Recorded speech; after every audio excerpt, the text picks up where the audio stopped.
ਤੇ ਲਾਸ਼ ਕੋਈ ਨਹੀਂ ਲੱਭਦੀ ਹੈ। ਮੈਂ ਇਹ ਪਾਣੀ ਸੁੱਕਦਾ ਨਹੀਂ। ਤੂੰ ਇੰਜ ਲੱਗਦਾ ਨਾ ਕਿ ਮੈਂ ਗੰਦਾ ਪਾਣੀ ਆ, ਤੂੰ ਇੰਜ ਬੋਕੇ ਲੱਗਦਾ ਲੱਗਦਾ ਕਿ ਮੈਂ ਮੁਦਰੀ ਆ। अस्सलाम वालेकुम। ਅੱਜ ਮੈਂ ਤਹਿਸੀਲ ਸ਼ਾਹਕੋਟ ਜ਼ਿਲ੍ਹਾ ਨਨਕਾਣਾ ਸਾਹਿਬ, ਜਿਹੜਾ ਪਹਿਲਾਂ ਜ਼ਿਲ੍ਹਾ ਸ਼ੇਖੂਪੁਰਾ ਦੇ ਵਿੱਚ ਪੈਂਦਾ ਸੀ। ਸ਼ਾਹਕੋਟ ਦੀ ਇੱਕ ਮਸ਼ਹੂਰ ਮਰੂਫ ਥਾਂ ਬਾਬਾ 9 ਲੱਖ ਹਜ਼ਾਰੀ, ਉਹਨਾਂ ਦੇ ਨਾਂ ਤੋਂ ਮਰਗੂਬ ਹੈ ਪਹਾੜੀ, ਜਿਹੜੀ ਸ਼ਾਹਕੋਟ ਸ਼ਹਿਰ ਦੇ ਬਿਲਕੁਲ ਕੰਢੇ ਦੇ ਉੱਤੇ ਆ। ਉੱਥੇ ਮੌਜੂਦ ਆ। ਬਾਬਾ 9 ਲੱਖ ਹਜ਼ਾਰੀ ਬਾਰੇ ਮਸ਼ਹੂਰ ਆ ਕਿ ਉਹਨਾਂ ਨੇ ਪਾਣੀ ਵਿੱਚ ਖੜ ਕੇ ਇੱਕ ਲੱਤ ਦੇ ਉੱਤੇ 9 ਲੱਖ ਵਾਰੀ ਕੁਰਾਨ ਪਾਕ ਪੜਿਆ ਸੀ। ਤੇ ਦੂਆ ਇਸ ਪਹਾੜੀ ਦੇ ਉੱਤੇ ਬਿਲਕੁਲ ਉਹ ਕੋਨੇ ਤੇ ਸ਼ੇਰ ਤੇ ਬੱਕਰੀ ਨੇ ਇੱਕੋ ਪਿਆਲੇ ਦੇ ਵਿੱਚ ਪਾਣੀ ਪੀਤਾ ਸੀ।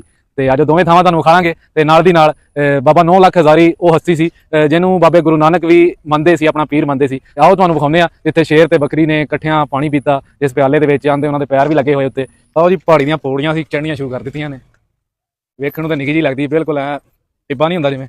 ਇਸ ਪਹਾੜੀ ਦੇ ਆਸੇ-ਪਾਸੇ ਪਾਣੀ ਦਾ ਬਹੁਤ ਵੱਡਾ ਤਲਾਬ ਹੈ, ਜਿਸ ਦੇ ਬਾਰੇ ਮਸ਼ਹੂਰ ਆ ਕਿ ਇਸ ਦੇ ਵਿੱਚ ਡਿੱਗੇ ਬੰਦੇ ਦੀ ਲਾਸ਼ ਨਹੀਂ ਲੱਭਦੀ। ਇਸ ਤਲਾਬ ਦਾ ਪਾਣੀ 300-400 ਫੁੱਟ ਤੱਕ ਡੂੰਘਾ ਹੈ ਤੇ ਇਹ ਤਲਾਬ ਅੱਜ ਤੱਕ ਨਹੀਂ ਸੁੱਕਿਆ। ਇਹ ਥੱਲੜਾ ਜ਼ਮੀਨੀ ਪਾਣੀ ਹੈ ਜਿਹੜਾ ਥੱਲੋਂ ਚਸ਼ਮੇ ਦੇ ਜ਼ਰੀਏ ਫੁੱਟਦਾ ਹੈ। ਪਾਣੀ ਦੂਰੋਂ ਵੇਖਿਆ ਤੇ ਮੈਲਾ ਲੱਗਦਾ ਹੈ, ਪਰ ਜਦੋਂ ਬੁੱਕ ਦੇ ਵਿੱਚ ਲਈਏ ਤੇ ਨਿਰਾ ਮੋਤੀ ਵਰਗਾ ਹੈ। ਤਲਾਬ ਵਾਲੀ ਇਹ ਥਾਂ ਪਹਿਲਾਂ ਬਹੁਤ ਉੱਚੇ-ਉੱਚੇ ਪਹਾੜ ਸੀ। ਫਿਰ ਅੰਗਰੇਜ਼ਾਂ ਸੰਦਲਬਰ ਦੇ ਜੰਗਲ ਦਾ ਇਹ ਇਲਾਕਾ ਜਦੋਂ ਆਬਾਦ ਕੀਤਾ ਤੇ ਇਹਨਾਂ ਪਹਾੜਾਂ ਦੀ ਕਟਾਈ ਦਾ ਸਿਲਸਿਲਾ ਸ਼ੁਰੂ ਹੋਇਆ। ਇਹਨਾਂ ਪਹਾੜਾਂ ਨੂੰ ਕੱਟ ਕੇ ਸੜਕਾਂ ਤਮੀਰ ਕੀਤੀਆਂ ਗਈਆਂ। ਤਲਾਬ ਦਾ ਇਹ ਪਾਣੀ ਇੱਥੋਂ ਪਹਾੜਾਂ ਦੀ ਕਟਾਈ ਤੋਂ ਬਾਅਦ ਥੱਲੋਂ ਨਿਕਲਿਆ ਹੈ। ਪੀਰ ਮਰਾਦ ਅਲੀ ਸ਼ਾਹ ਅਲ ਮਰੂਫ ਬਾਬਾ 9 ਲੱਖ ਹਜ਼ਾਰੀ ਅੱਲਾ ਲੋਕ ਬਜ਼ੁਰਗ 12ਵੀਂ ਸਦੀ ਦੇ ਵਿੱਚ ਇਸਲਾਮ ਫੈਲਾਉਣ ਦੀ ਗਰਜ 'ਚ ਇਸ ਇਲਾਕੇ 'ਚ ਤਸ਼ਰੀਫ ਲਿਆਏ। ਜ਼ਾਤ ਦੇ ਸੈਯਦ ਸੀ, ਲੱਖਾਂ ਲੋਕਾਂ ਨੂੰ ਮੁਸਲਮਾਨ ਕੀਤਾ ਤੇ ਸ਼ਾਹਕੋਟ ਦਾ ਨਾਂ ਉਹਨਾਂ ਦੇ ਨਾਂ ਤੋਂ ਹੀ ਸ਼ਾਹਕੋਟ ਵੱਜਦਾ ਹੈ। ਉਹਨਾਂ 9 ਲੱਖ ਹਜ਼ਾਰ ਵਾਰੀ ਕੁਰਾਨ ਮਜੀਦ ਪੜਿਆ, ਇਸ ਕਰਕੇ ਉਹਨਾਂ ਨੂੰ 9 ਲੱਖ ਹਜ਼ਾਰੀ ਦਾ ਲਕਬ ਦਿੱਤਾ ਗਿਆ। ਉਹਨਾਂ ਦੀਆਂ ਕਰਾਮਾਤ ਵਿੱਚੋਂ ਸੀ ਕਿ ਉਹਨਾਂ ਨੇ ਸ਼ੇਰ ਤੇ ਬੱਕਰੀ ਨੂੰ ਇਕੱਠਿਆਂ ਇੱਕੋ ਥਾਂ ਇੱਕੋ ਪਿਆਲੇ 'ਚ ਉਹ ਸਾਹਮਣੇ ਵਾਲੇ ਪਹਾੜ ਤੇ ਪਾਣੀ ਪਿਆਇਆ ਤੇ ਅਮਨੋ ਮੁਹੱਬਤ ਦਾ ਪੈਗਾਮ ਦਿੱਤਾ।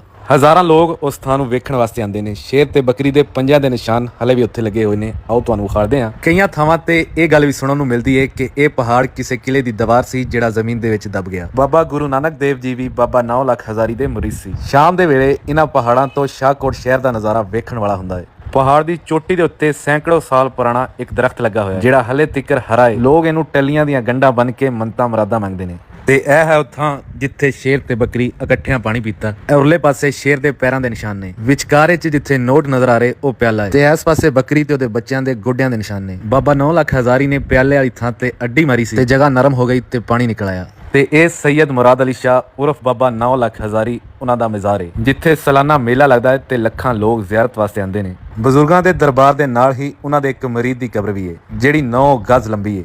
ਇਹਨਾਂ ਦਾ ਵੀ ਬਾਬਾ ਜੀ ਦੇ ਨਾਲ ਇਸਲਾਮ ਫੈਲਾਉਣ 'ਚ ਅਹਿਮ ਕਿਰਦਾਰ ਸੀ। ਇਹਨਾਂ ਦਾ ਨਾਮ ਸੈਯਦ ਸ਼ਰਫੁੱਦੀਨ ਉਰਫ ਬਾਬਾ 9 ਗਜ਼ਾ ਹੈ, ਜਿਹੜਾ ਇਹਨਾਂ ਦੀ ਕੱਦ ਦੀ ਵਜ੍ਹਾ ਤੋਂ ਆਖਿਆ ਜਾਂਦਾ ਹੈ। ਬਾਬਾ 9 ਲੱਖ ਹਜ਼ਾਰੀ ਦੇ ਇੱਕ ਹੋਰ ਮਰੀਦ ਦੀ ਢੇਰੀ ਉਸ ਪਹਾੜੀ ਦੇ ਉੱਤੇ ਜਣ ਦੇ ਬੂਟੇ ਦੇ ਬਿਲਕੁਲ ਥੱਲੇ ਆ। ਬਾਕੀ ਗਲਤੀ ਕੁਤਾਈ ਮਾਫ ਤੇ ਵੀਡੀਓ ਨੂੰ ਸ਼ੇਅਰ ਜ਼ਰੂਰ ਕਰਿਆ ਜੇ। ਇੱਥੇ ਲੋਕੀ ਜਿੰਨੇ ਡਰਦੇ ਨਹੀਂ ਆਉਂਦੇ ਸੀ ਨੰਤਰਾਜ ਨੂੰ ਇਸ ਵੇਲੇ ਤੇ। ਇਹ ਸਾਰੇ ਇੱਥੇ ਆ ਸੜਕ ਵੀ ਨਹੀਂ ਸੀ ਬਣੀ, ਸੜਕ ਦੀ ਆਬਾਦੀ ਕੋਈ ਨਹੀਂ ਸੀ। ਇਹ ਸਾਰਾ ਬੜਾ ਉੱਚਾ ਪਹਾੜ ਸੀ, ਉਹਦੇ ਨਾਲ ਦੁਨਾ ਪਹਾੜ ਸੀ।